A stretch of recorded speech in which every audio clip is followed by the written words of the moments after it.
Täna oleme meie naiste saatega tulnud Kristinas Klinikusse vaatama, missugused trendid valitsevad üha populaarsemaks muutuvas esteetilise kirurgia maailmas ning kuidas aitavad kaasaegsed võimalused kaasa parima operatsiooni tulemuse saavutamisele.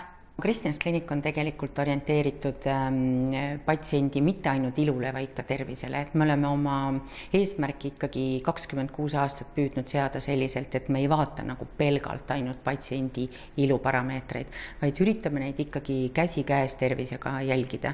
Me oleme pigem oma töös jälginud seda, et patsiente rohkem nagu suunata tervislikematele eluviisidele ja pigem nagu teha selliseid preventiivseid protseduure ja kirurgilisi operatsioone, mis pigem hoiaksid ära edaspidised probleemid kui see, et me pidevalt neid suuri probleeme tahaksime suurte kirurgiate abil lahendada. Kristinas Klinikus opereerib tegelikult ju 3 kirurgi, kes on kõik spetsialiseerunud kindlatele kehapiirkondadele või siis operatsioonitehnikatele, et miks see tegelikult oluline on? See on tegelikult oluline sellepärast, et minu meelest on inimvõimetel siiski piirid ja me ei saa eeldada seda, et üks plastikakirurg suudab olla väga-väga pädev ja tipptasemel inimese juukse juurest kuni varbaküüneni. Selge on see, et nad spetsialiseeruvad mingitele teatud kitsamatele piirkondadele ja selleks, et tagada patsiendile parim teenus just nimelt selles piirkonnas, mis tema probleem on, selleks me olemegi kaasanud siia just erinevate piirkondadega kirurge, et patsient saakski oma teenuse kõrgeimal tasemel ja parimal viisil, kui see võimalik on. Meie jaoks on äärmiselt oluline see, et patsient oleks põhjalikult informeeritud ja et tal oleks täielik arusaamine sellest, mis teda ees ootab ja milline on reaalne lõpptulemus. Ja selle reaalse lõpptulemuse kuvamiseks oleme me kaasanud juba 8 aastat tagasi Chrysalixi programmi, kus meil siis on võimalik 3D simulatsioonide näol patsiendile neid visualiseerida, neid operatsiooni tulemusi. Ja see on aidanud väga palju. Me võime öelda, et viimase 8 aasta jooksul on just nimelt see patsientide rahulolu operatsioonijärgsete tulemustega hüppeliselt kasvanud. Nimelt sellepärast, et nad on juba enne operatsiooni aru saanud, millised on need võimalikud lõpptulemused ja pettumusi nagu selles osas ei ole. What would you say, why is Kristinas Clinic like well known or well respected? It's well, I think it's because of surgery that's well done, good job to call it. So results have to be good, and also it's not only one operation you have to do. If you think about breast, so breast reductions, breast augmentation, and so on, there are many different operations. If you think just with breast surgery. But what would be the most important point that women should know before coming to breast surgery? So if you think about breast augmentation, the biggest problem have been capsular contraction, meaning that the breast, it becomes hard, ugly, it's aching and so on. So it's a problem that doesn't exist anymore. You can avoid capsular contraction with new implants and new methods. So it was something like maybe 20-30% of all patients got this problem, big problem, because you needed another operation, but with new techniques, new implants, so it's very unlikely that you need any new surgery. Kristinas Clinic is actually known for their good facelifts. What would you say, what are the most popular operations? At first, I wanted to say about our understanding of beauty of the face. We a little bit change our understanding of aging process, and it all very depends on the age of patient. For example, if patient is still 30 years, we talk about beautification because aging process is not visible, and later we're talking about aging correction. And for young women and men also, we propose to do, especially between 30 and 40 years age, to do transfer of fat to the face to make better quality of skin is very good thing. It's like investment.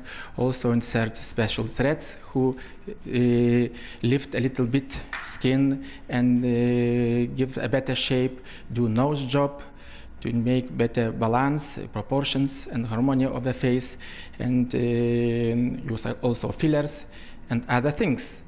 But with aging process, we also change understanding of aging process.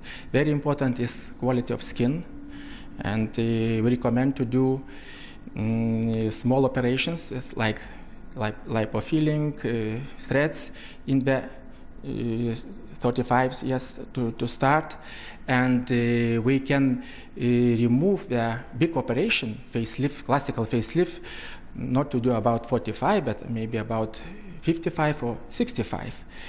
And the main understanding of the aging process to stay in the same level for very long time. For example, from 40 years till 60 to 65, you must be in the same level.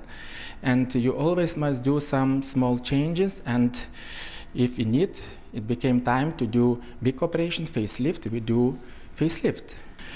As a surgeon, I propose to do lipofilling because you get stem cells in your skin and it's also stay for your whole life. Kui me räägime kehakaalust, siis kevadel ja suve hakul inimesed ikka mõtlevad oma kehakaalu peale rohkem. Ja kindlasti huvitab ka meie vaatajaid, et missugused on sellised viimase aja trendid oma kaalu ja kehavormi muutmiseks. Kehakaalu suurenemine tekib ikkagi söömisest. Ja see tähendab seda, et tuleb ikkagi hoolega valida, mida süüa, aga teatud situatsioonis, kui on räägitud toitumisnõustajatega ja kasutatud igasuguseid nippe, preparaate selleks, et kehakaalu langetada ja selgub, et see ei aita, siis tekivad küsimused, et võib-olla peaks seda teistmoodi nagu lahendama ja üks meetoditest oleks nagu kirurgiline sekkumine. Me pakuksime kõigepealt ühe operatsioonina mao ülaosale paela asetamist selleks, et ei saa nii palju süüa, kui sa tahad. Pärast suuri kehamuutuseid võib tegelikult olla probleeme üleliigse nahaga. Minu heaoluoperatsioonide kontseptsioon tahaks tegelikult seda, et ei peakski nii palju neid rippuvaid nahku tekkima. See tähendab õigeaegselt opereerida preventiivselt, see oleks nagu tulemusrikkam. Kui tõesti inimene on väga palju kaalu kaotanud ka kaalukirurgilise operatsiooni järgselt, siis tõesti kõik jääb rippuma. Me saame midagi kindlasti teha. Nii et sageli tuleb teha kombinatsioonoperatsioonid, aga need operatsioonid on tõesti efektiivsed seetõttu, et välimus muutub. Küll aga jäävad armid, ilma armideta kirurgiat olemas ei ole. Nüüd sõltub sellest, kui õigeaegselt ja kui osavalt need haavad paranevad. Ei tasu heituda situatsioonis, et me oleme kehakaalu nüüd kaotanud, ripume, et ükski asi meid enam ei aita. Meil on võimalused olemas ja neid tuleks kasutada. Kui me räägime nüüd sellest aastaid kasutusel olevast liposuktsioonist ehk rasvaimust, siis see ei ole kehakaalu langetav operatsioon, vaid see on disproportsioonide muutmise operatsioon, millega erinevatesse kohtadesse ladestunud rasva siis üritatakse kuidagi muuta neid mahtusid, et sellega saavutada proportsioonid. Nüüdne niisugune metoodika annab võimaluse ka sinna, kus vähem rasva kogunenud on, just eemaldatud rasva, muidugi peale spetsiaalset töötlust, juurde panna, lisada, ehk lipofilling on selle protseduuri nimi. No, me asume siin Pärnu maanteel 67, 8., 6. ja 3. korrusel juba. Meil on mitu osakonda avatud, nii et kui siia majja tulla, siis kindlasti alt leiab ja internetist, Facebookist, kodulehelt on meil informatsioon olemas. Ärge unustage, et te olete alati imelised iseendana, kuid kui te vajate abi esteetilisest kirurgiast, siis pöörduge alati oma ala parimate poole.